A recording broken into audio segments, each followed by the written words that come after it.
Ini ada berita menarik ya mengenai alasan Anies Baswedan nyalon kembali. Ada sebut ini ya, ini 3 alasan mengapa Anies butuh jadi gubernur Jakarta menurut pakar ya. Kalau menurut saya bagaimana? Nanti kita combine coba ya. Jadi kita lihat ini menurut pakar komunikasi politik yang namanya Anthony Leong. Jadi menilai keinginan Anies Baswedan untuk maju kembali sebagai calon gubernur Jakarta pada pemilihan kepala daerah 2024 sebagai hal yang wajar. Wajar jika Anies ingin maju lagi di Pilkada Jakarta 2024 untuk periode kedua. Anies masih butuh panggung untuk kembali berlaga dalam Pilpres 2029. Satu alasan berarti ya. Direktur Polyeco Digital Insight Institute, disingkat PEDAS, luar biasa ya, mengungkapkan 3 alasan utama mengapa Anies memilih langkah ini. Pertama, Anies membutuhkan panggung politik selama 5 tahun ke depan untuk menjaga relevansinya menjelang Pilpres 2029. Menurutnya tanpa panggung tersebut Anies beresiko tenggelam dalam dinamika politik yang cepat berubah. Kedua, prestasi dan keberhasilan dalam periode kedua sebagai gubernur Jakarta akan memperkuat posisinya untuk kembali bertarung di Pilpres 2029 ya. Yang tidak akan ada gunanya kalau masih pakai gentong babi. Oke, nanti kita bahas ya. Menurut Anthony, hanya ada 2 posisi strategis yang bisa membuat Anies tetap menjadi pusat perhatian publik. Yaitu sebagai menteri di kabinet Prabowo atau kembali sebagai gubernur Jakarta. Kalau menteri gila ya, tapi politik Indonesia itu tidak ada yang namanya apa istilahnya ya, stick and carrot. Tidak ada bukan stick and carrot, insentif disinsentif ya. Jadi orang yang dipersepsikan pengkhianat pun bisa menang ya, tapi kita lihat kenapa bisa menangnya alasannya ya. Sekali lagi ini pendapat ya. Meskipun peluangnya masih terbuka, rasanya sulit bagi Anies masuk kabinet Prabowo. Pilihan politik paling realistis saat ini adalah menjadi gubernur Jakarta lagi. Karena modal politiknya di Jakarta masih kuat, jelas Anthony. Ketiga, Anies harus menjaga statusnya di media darling selama 5 tahun ke depan. Jika berhasil membangun citra positif dan menunjukkan prestasi dalam melayani publik melalui kebijakan yang pro rakyat, Anies akan lebih mudah lagi dalam Pilpres 2029. Apalagi jika Anies berhasil membangun citra positif dan meningkatkan prestasi dalam melayani publik melalui kebijakan pro rakyat, ini akan memudahkannya maju Pilpres lagi, ucap Anthony. Semua faktor ini mendorong Anies untuk kembali berlaga di Pilkada Jakarta 2024 setelah kekalahannya di Pilpres. Menurut Anthony, seseorang harus tetap berada dalam magnet politik dan tidak boleh lepas dari sorotan publik selama 5 tahun mendatang untuk menjaga modal politiknya menuju 2029. Dengan langkah ini, Anies Baswedan berupaya memastikan dirinya tetap berada di panggung politik nasional, menjaga eksistensi dan mempersiapkan diri untuk pertarungan Pilpres 2029 yang akan datang. Ya, itu tadi alasan 3 ya. Kenapa Anies perlu itu ya. Oke, kita ulangi. Alasan pertama, membutuhkan panggung politik agar jangan tenggelam sampai 2029. Kemudian yang kedua, prestasi dan keberhasilan periode kedua akan memperkuat posisi ya.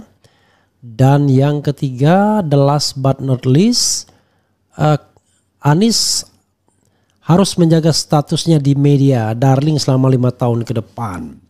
Sama posisi ini alasannya sebenarnya ya.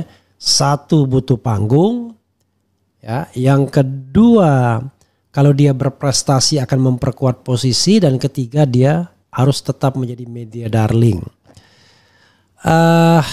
Jadi ketika relawan Anies deklarasi beberapa hari yang lalu atau bulan yang lalu ya, saya ditanya wartawan apakah setuju Anies nyalon atau tidak. Sebelumnya terus terang saya lebih berharap Anies menjadi pemimpin kaum oposisi. Yang di Indonesia kadang-kadang dipersepsi negatif susahnya. seolah-olah kaum oposisi itu adalah kaum yang sakit hati, tidak move on. Gimana ini politik kita ini ya? Padahal oposisi in politik itu adalah hal yang biasa dan bahkan necessary, diperlukan. Tapi di politik kita jadi tiba-tiba menjadi orang yang dianggap sakit hati, penyakitan, punya penyakit jiwa, rohani dan lain sebagainya. Padahal itu adalah political choice, pilihan politik harusnya. Karena itu jarang sekali orang berani mengatakan I'm opposition. Ya, yang ada adalah ya kita gotong royong. Kalau baik kita katakan baik. Padahal hal seperti itu kan seperti politik yang munafik saja. Jadi kalau kita oposisi ya kita kritisi kelemahan-kelemahan, kita eksploitasi kelemahan-kelemahan dari pemerintahan yang ada. Nggak masa kita bicara mengapresiasi kelebihan-kelebihannya. Itu namanya bunuh diri oposisi dong, ya kan? Kalau kita bicara mengenai komunikasi politik, sesungguhnya kan itu perang persepsi saja. A matter of perception. Makanya Pak Jimli pernah bilang, ini sering saya ulangi dan saya udah lama tidak mengulanginya. Politik itu a matter of perception, masalah persepsi saja. Anda nggak penting jujur, benar atau enggak. Karena nggak ada yang tahu apakah Anda jujur, benar atau tidak. Yang penting Anda tampak jujur, kan begitu. Tidak penting apakah Anda bijaksana atau tidak. Yang penting Anda tampak bijaksana. Ya.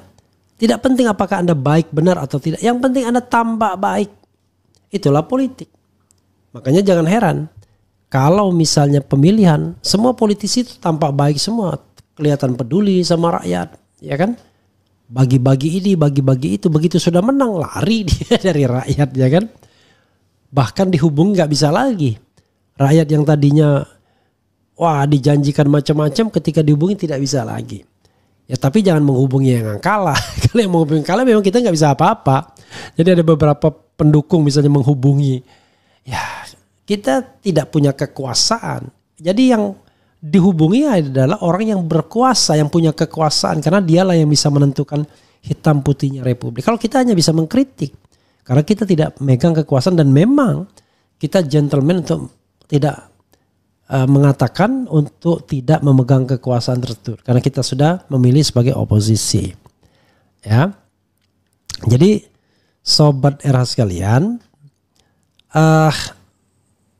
harapan saya itu terlalu idealistik karena saya tahu kalau Anies keluar dari orbit kekuasaan baik dalam skala nasional maupun lokal, maka Indonesia ini gampang sekali membuang orang dalam tanda kutip.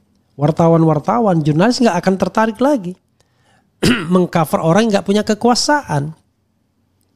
Itu soalnya. Karena ya gimana ya. Itu kan sama dengan orang yang punya purchasing power, punya daya beli 80 triliun dengan orang yang nggak punya daya beli. Bedalah ya memperlakukannya.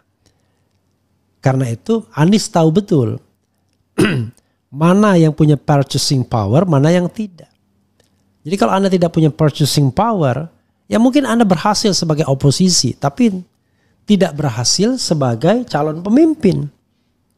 Karena akan dipersepsi bahwa Anda sekedar orang yang berisik, orang yang tidak berbuat apa-apa, hanya protes sana protes sini. Sehingga karya itu nggak pernah dikatakan. Makanya Refli Harun tidak pernah mau menjadi kepala daerah. Karena ketika kita mau mencalonkan diri, orang akan tanya, karyamu apa yang sudah kamu lakukan? Kan itu juga masalah. Padahal untuk berkarya kita kan harus melipir pada kekuasaan. Padahal ketika kita oposisi, kita konsisten, kita menjauh dari kekuasaan. Jadi sudah biarlah orang seperti Refli Harun, mungkin orang seperti Rocky Gerung, itu berada di luar kekuasaan terus menerus. Gak apa-apa, kita menjalani kodrat kita. Toh kayak seperti Rocky Gerung tahun 59 lahir, ya sudah 65 tahun juga. Ya kan? Sudah ya tahun 59 65 tahun dia. Jadi apalagi yang mau dikejar misalnya. Saya sudah 54 tahun. Tidak juga mengejar apa-apa. Sehingga ya kita menjadi orang yang bebas untuk beroposisi hanya menjual idealisme dan opini saja. Ya, itu yang kita ketengahkan ke publik. Dipakai syukur, nggak dipakai ya it is not our business. Tapi orang seperti Anies nggak bisa begitu.